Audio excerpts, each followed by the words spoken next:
ఇప్పట్లో అంటే సర్జన్స్ అంటేనే వీఆర్ వెరీ లైక్ అమ్మో! సర్జరీ అంటే వేలల్లో, లక్షల్లో అట్లా అవుతాయని అనుకుంటాం.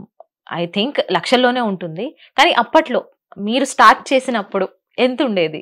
అంటే టు బి వెరీ ఫ్రాంక్ అప్పటికి ఇప్పటికి ఏం మారలేదు. అవునా? It's almost the same. ఏంటంటే మనకి టెక్నాలజీ ఇవన్నీ ఎప్పుడైతే వాడుతున్నామో ఫర్ సపోజ్ ఒక రోబోనే వాడాం మనం. రోబో ఒకటి కొనాలంటే 15-20 కోట్లు అవుతుంది.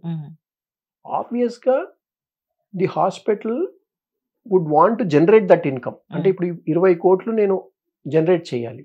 So it is adding to the bills. ఈ టెక్నాలజీ నేను వాడాలి అంటే నువ్వు కావాలి. ఇప్పుడు మారుతి 800లో పోయినా నేను ఇంటికి వెళ్ళొచ్చు, బెంజ్ కార్లో పోయినా పోవచ్చు. ఇది ఎందుకు ₹1,00,00,000, ఇది ఎందుకు ₹1,00,000 అంటే మనం ఎంత టెక్నాలజీ వాడితే అంత పెరుగుతుంది కాస్ట్. అది పేషెంట్ బిల్లో ఉంటది అంటారు. అంతే కదా. So that is adding to it. Otherwise surgery మీరు ఇట్లా చెప్తుంటే నాకు ఠాగూర్ సినిమా గుర్తొచ్చింది సార్. సో మీరు చూసే ఉంటారు ఒక సీన్, ఒక చనిపోయిన అతన్ని లోపల వెంటిలేటర్ లో పెట్టి ఇట్లా బిజినెస్ చేస్తున్నాయి హాస్పిటల్స్ అని. ఇప్పటికీ కొంతమంది అదే ఇదిలోనే ఉంటారు, ఠాగూర్ సినిమా ఇదిలోనే. సో అట్లా జరుగుతాయి అంటారా? అట్లా చేస్తూ అంటే చిరంజీవి గారు అంటే నాకు చాలా రెస్పెక్ట్. అది అనవసరంగా అవంతా పెట్టాడు. ఇట్స్ యాడింగ్ అనవసరమైన mental trauma to the society. వాస్తవానికి అట్లా ఎప్పుడు జరగదు. ఒకవేళ నిజంగానే జరిగితే ఒక మనిషి చనిపోయిన 2 రోజులకో 3 రోజులకో అంటే ఒక హ్యూమన్ బాడీ డీకంపోజిషన్ స్టార్ట్ అయిపోతుంది. And no medicine in the world can make a patient alive. No medicine in the world can stop decomposition. అది న్యాచురల్గా జరిగిపోతూనే ఉంటుంది.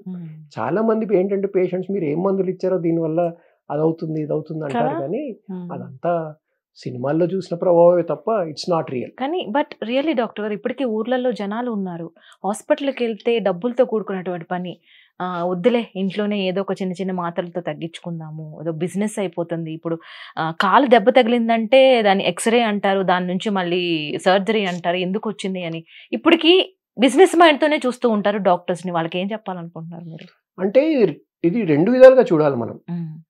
సింపుల్ ఎగ్జాంపుల్ చెప్తాను. ఎవరికో దెబ్బ తగిలింది, కాలు విరిగింది. ఇప్పుడు ఈ విరిగిందా లేదా తెలుసుకోవాలి అంటే నేను ఎక్స్రే చేయాలి.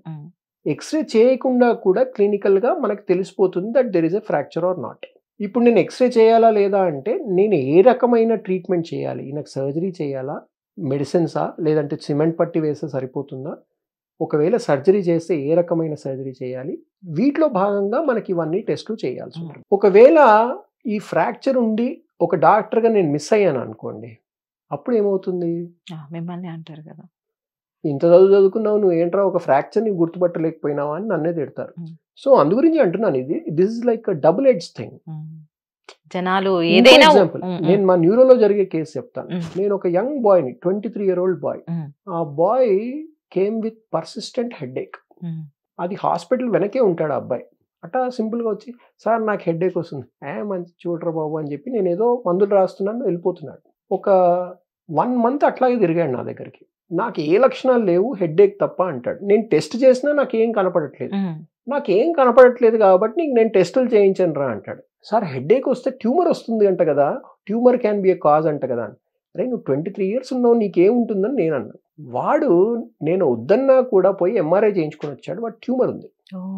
ఇప్పుడు క్లినికల్గా నేను ఆలోచించి వద్దన్నందుకు నేను కరెక్టా, చేయించుకున్నందుకు నేను మిస్ అయినందుకు నా తప్ప అంటే నేను అదే చెప్తున్నాను. సో ఇవన్నీ కూడా మేము చూస్తున్నాం కాబట్టి ఇవన్నీ తప్పట్లేదు. అంటే ఏ డాక్టర్ కూడా ఇది చేసేద్దాము వీడికి చేసేయాలి అని ఉండదు. ఏంటంటే అన్ఫార్చునేట్గా ఎక్స్క్లూజివ్ క్లినికల్ జడ్జ్మెంట్తో పోయినాము అంటే ఇఫ్ వీఆర్ మిస్సింగ్ సంథింగ్, అది ఎప్పుడుకో ఎవడికో కానీ రాదు, అది వీడే కావచ్చు. అది నేను మిస్ అయితే so it is like it's ఇంకా ఆక్యుపేషనల్ హజార్డ్. ఇది మాకు తప్పదు ఇవన్నీ. అదే సార్ డాక్టర్ గారు, ఎక్కడో ఎవరో డాక్టర్ గారు తప్పు చేస్తే అందరు డాక్టర్స్ ని అనడం సమాజం యొక్క లక్షణం అది. సో ఇట్లాంటి విన్నప్పుడు డాక్టర్స్ అందరూ ఒక ప్లేస్ లో కూర్చొని ఎట్లాంటి ఫ్రస్ట్రేషన్ ని తీర్చుకుంటూ ఉంటారు మీరు? మాకు ఇట్లాంటి డిస్కషన్ చేస్తే మాకు టైం పాస్ అవుతుంది. అంటే we are more like in to the jovial mode when we are discussing all this. అంటే నాకు ఇట్లాంటి పేషెంట్ ఉన్నాడు, అంటే everyone shares their own experience. It's like మాకు ఒక పిచ్చపాటిగా మాట్లాడుకోవడానికి హెల్ప్ అవుతుంది. సో మొన్న ఈ మధ్య జరిగినటువంటి కోల్కతా డాక్టర్ ఇన్సిడెంట్ గురించి ఒకసారి మాట్లాడుకుందాం సార్. యాజ్ ఎ డాక్టర్గా ఒక డాక్టర్ పరిస్థితి అంటే ఒక హాస్పిటల్‌లో ఒక డాక్టర్ పరిస్థితి అలా ఉందంటే సొసైటీలో ఇంకా చాలా జరుగుతూనే ఉన్నాయి. ఆ ఇన్సిడెంట్ అయిన తర్వాత కూడా చాలా జరిగినాయి. సో, యాస్ ఎ డాక్టర్‌గా వాట్ డూ యూ థింక్? ఏంటి కేస్ అట్లానే ఉండిపోతదా? లేదంటే what do you fight for that? అంటే ప్రాబ్లమ్ ఏంటంటే we have to fight for justice. That is the pathetic situation we are in. అంటే ఒక డాక్టర్ని కాదు, ఒక అమ్మాయి. అమ్మాయి. మనము ఒక డాక్టర్గా ఇలా జరిగిందని ఒక హాస్పిటల్లో ఇలా లేదు, ఈ ఫెసిలిటీ లేదు, ఆ ఫెసిలిటీ లేదని ఈరోజు మాట్లాడుకుంటున్నాం. ఇది జరగకపోయి ఉంటే మనకు తెలియని కూడా తెలియదు. కలకత్తా వరకు ఎందుకు, మన చుట్టుపక్కల ఉన్న మీరు ఏ హాస్పిటల్లో అయినా ఈరోజు వాకిన్ వెళ్ళండి, ఏం ఫెసిలిటీస్ ఉన్నాయి. పేషెంట్ పరంగా ఆలోచించాలి, డాక్టర్స్ పరంగా ఆలోచించాలి. డాక్టర్సే కాదండి, మనకు అక్కడ సిస్టర్స్ ఉంటారు, చిన్న చిన్న పిల్లలు, వాళ్ళు ఎంత 18 years 19 years పిల్లలు ఉంటారు. వాళ్ళంతా ఎంత టెండర్ ఏజ్ అది. వాళ్ళ మీద ఈ మాబ్ అటాక్స్ అవుతూ ఉంటాయి. రూమ్ ఉండదు, ఒక రెస్ట్ రూమ్ ఉండదు ఆడపిల్లలకి. డాక్టర్స్కి ఎవరికి రూమ్స్ ఉండవు, ఉండేది ఒక డ్యూటీ రూమ్ ఉంటుంది. So many people are being accommodated. ఎంత కంజెస్టెడ్గా ఉంటుంది. The so-called the biggest hospital, government hospital in Telangana, I would not be boasting, in India, Usmania Medical College. ఇన్ని అసోసియేటెడ్ కాలేజ్, ఒక exclusive ophthalmology hospital, psychiatry hospital, ENT hospital, ఇంత పెద్ద setup ఏ medical కాలేజ్కి ఇండియాలో లేదు. మీరు ఈరోజు ఉస్మానియా హాస్పిటల్కి వెళ్ళండి, ఎమర్జెన్సీ వార్డ్ ఒక దగ్గర ఉంటుంది, అడ్మిషన్ బ్లాక్, ఐపీ పేషెంట్స్ని పెట్టే బ్లాక్ ఒక దగ్గర ఉంటుంది.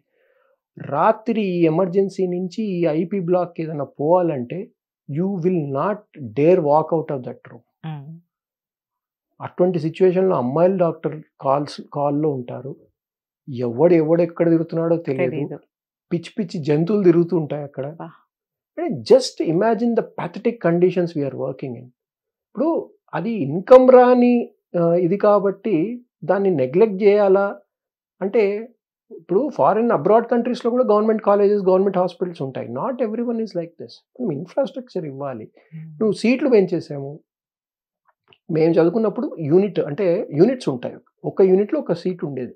ఇప్పుడు యూనిట్కి ముగ్గురు పీజీలు. మేము చదువుకున్నప్పుడు ఉస్మానియాలో 12-14 సీట్లు ఉండేవి. ఇప్పుడు 40 సీట్లు. రూమ్స్ ఎన్ని, ఆపరేషన్ థియేటర్స్ ఎన్ని, బెడ్స్ ఎన్ని, ఇట్ ఈస్ ద సేమ్. అంటే అదే ఓవర్ పాపులేషన్. ఇప్పుడు 100 మంది పట్టే గదిలో నువ్వు 200 మందిని కూర్చోబెడతా అంటే it's not possible. And we are been doing it. And మనం అందరము సైలెంట్గా ఇవన్నీ చూస్తున్నాము. వీఆర్ అనుభవించుకుంటూ దాన్ని we are neglecting it. Why Kolkata? Even in anywhere you go, not only Hyderabad, you go anywhere in the world, in India, government colleges are working like that. And అన్ఫార్చునేట్గా ఏంటి, the entire burden of the hospital relies on the residents. Residents లేకపోతే, the so called JUDAs అని మనం ఏదైతే టీవీస్లో చదువుతాం, junior doctors అంటామో, వీళ్ళు లేకపోతే హాస్పిటల్స్ కొలాప్స్ అయిపోతాయి. Correct. And what is it that we are doing for that? And lighting ఉండదు, రూమ్స్ ఉండవు. ఇప్పుడు ఆ అమ్మాయి వెళ్ళేసి అదేదో సెమినార్ హాల్లో ఎందుకు పడుకోవాలి? సో ఇవన్నీ కూడా మనం చాలా, అంటే సొసైటీలో రేపు మన పిల్లలే, రేపు నా డాటరే పోతుంది. నేను నిజంగానే ఉస్మానియాలో ఒకసారి చదువుకోవాలంటే, గాంధీలో ఒకసారి చదువుకోవాలంటే ఒక పెద్ద ప్రెస్టీజియస్ ఇష్యూగా ఉండేది చిన్నప్పుడు. ఇప్పుడు దాన్ని ఊసే ఎత్తాలంటేనే భయం వేస్తుంది. మనకెందుకురా బాబు అనిపిస్తుంది. సో అంటే we are degrading our cells, we are degrading society. So ఇంత జరుగుతున్నా అంటే లైక్ పబ్లిక్ కానీ మీలాంటి డాక్టర్స్ కానీ, why you can't question the government? అంటే unfortunately doctors are the minority.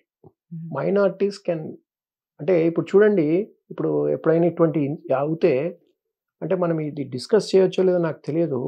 Many times government చర్చలని అదని ఇదని పిలుస్తుంది. దే ఆర్ సేయింగ్ ఓకే, ఇప్పుడు ఎప్పటి నుంచో ఎస్పీఎఫ్ ఉండాలని, సొసైటీలో ఇది ఉండాలని, మాకు ప్రొటెక్షన్ ఉండాలని కొట్లాడుతున్నాం. ఎప్పటి నుంచో అడుగుతున్నాం. ఇన్ఫ్రాస్ట్రక్చర్ లేదు, develop. Government is also trying to do, but see it is ultimately society. మనం అందరం సొసైటీలో పార్టే. జనాలకు అర్థం కానంత వరకు మనం ఎవరూ ఏం చేయలేము. మాబ్ అటాక్స్, ఇంతమంది వచ్చేసి, అరే నువ్వు పేషెంట్ చనిపోయినాడు అంటాడు. ఎందుకు చనిపోయినాడు పేషెంట్? వాడు ప్రాబ్లంతో వచ్చాడు, చనిపోయాడు. అది మనం అర్థం చేసుకోవట్లేదు. నువ్వు ట్రీట్మెంట్ కరెక్ట్ చేయలేదని చనిపోయాడంటే ఇట్స్ నాట్ కరెక్ట్.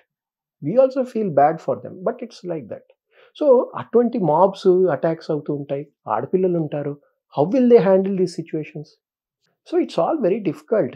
సొసైటీ చక్కగా ఉండి వాళ్ళని అన్ని అర్థం చేసుకోగలిగితే ఎందుకండి ప్రొటెక్షన్ అసలు ముందు ఎందుకు?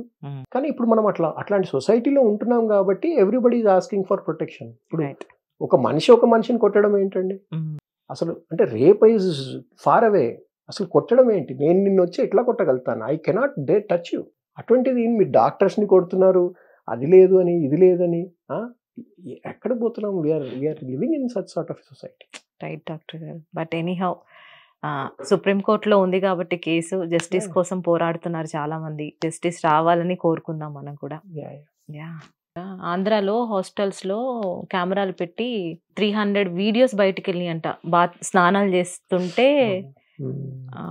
లైక్ అదే కాలేజీలో అమ్మాయి కెమెరాస్ పెట్టిందంట డాక్టర్ గారు.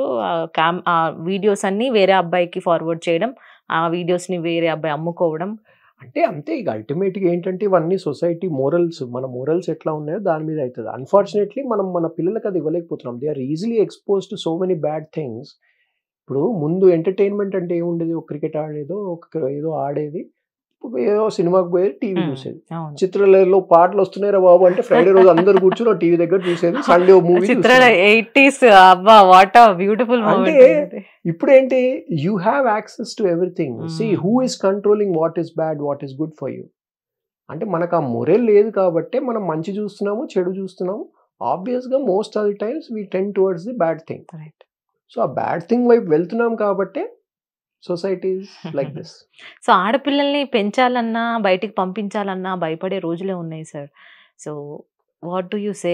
ఒక ఆడపిల్ల తండ్రిగా ముందు కూడా ఉండేది ఆడపిల్లలు అంటే. ఇప్పుడు మనం ఏంటంటే more of like we are living in a free society లాగా అయిపోతుంది యుఎస్ లాంటి కల్చర్తో మనది కూడా. అది ఎంతవరకు కరెక్ట్ అంటే ఒక విధంగా మనకు పాత పద్ధతే కరెక్ట్. ఇప్పుడు ఇంటి నుంచి రాత్రి అమ్మ నువ్వు చీకటి పడక ముందు ఇంటికి వచ్చేది అని చెప్పేవాళ్ళం. ఇవాళ రేపు అలా చెప్తే ఉంటారా? ఎవరు వినరు. సో కానీ అట్ ది సేమ్ టైం మనం మన మగపిల్లలకు కూడా ఏం చెప్తున్నాం అనేది కూడా ఇంపార్టెంట్. కరెక్ట్ డాక్టర్ గారు. ఇప్పుడు వీడు కరెక్ట్ గా ఉంటే ఆ అమ్మాయి ఇబ్బంది పడాల్సిన అవసరం లేదు. కానీ కొంతమంది ఒప్పుకోవట్లేదు. అది పాత మన అమ్మమ్మలు ఏం చెప్పారు అమ్మాయిలకి, అది ఫాలో అవుతే ఇప్పుడు ఇట్లాంటివి జరిగేవి కాదు అనే ఇంటెన్షన్ తోటి కొంతమంది ఉన్నారు. సో మీరు అన్నట్టు ఇప్పుడు అమ్మాయిలకి చెప్తున్నాం ఇలా ఉండండి, అబ్బాయిలకు కూడా ఇది మన ఇంట్లో ఆడపిల్లే, మీరు అమ్మాయిలతో ఎలా బిహేవ్ చేయాలి, ఎలా ఉండాలి, ఇట్లా చెప్తూ ఉంటే ఏమైనా మారొచ్చు అంటారా? అదేగా చేయాల్సింది. అదర్వైజ్ మనం మార్చలేము కదా. ఇప్పుడు another 1 generation or 2 generations down the lane ఇప్పుడు ఇటువంటివే చూసుకుంటూ వాళ్ళు పెరిగితే ఆబ్వియస్ గా చెడు వైపే వెళ్తాం కదా. We hope it doesn't happen. Then so few tips doctor గారు, చక్కగా ఎనర్జీగా హ్యాపీగా బ్రెయిన్ ని యాక్టివేట్ గా ఉంచుకోవాలంటే ఫ్యూ టిప్స్ ఫర్ us. మంచి నిద్ర, కరెక్ట్ టైం కి తినడం, కొంచెం ఎక్సర్సైజ్ చేయడం, దట్స్ ఇట్. చక్కగా హెల్దీగా మన బ్రెయిన్ వర్కౌట్ అండ్ డెఫినెట్ గా వ్యసనాలు దూరంగా ఉండాలి. దట్ వాజ్ అమేజింగ్ డాక్టర్ గారు. Thank you so much for you beautiful time once again. ఎప్పుడు అడిగినా చక్కగా మాకు మీ టైం ని కేటాయించి మా కోసం బ్యూటిఫుల్ టిప్స్ ని అందిస్తూ ఉంటారు. Once again thank you. So guys చూసారు కదా, మీకు కూడా ఇంకేమైనా డౌట్స్ ఉంటే కమెంట్స్ లో మాకు తప్పకుండా తెలియచేయండి. నెక్స్ట్ ఎపిసోడ్ లో అడిగే ప్రయత్నం చేస్తాం. This is Reena signing off. Hit TV app ని డౌన్లోడ్ చేసుకోండి. ఇందులో short news, live news, entertainment movies అన్ని అవైలబుల్ గా ఉన్నాయి. Please download hit TV app. Hit TV app ని ఫ్రీగా డౌన్లోడ్ చేసుకోండి.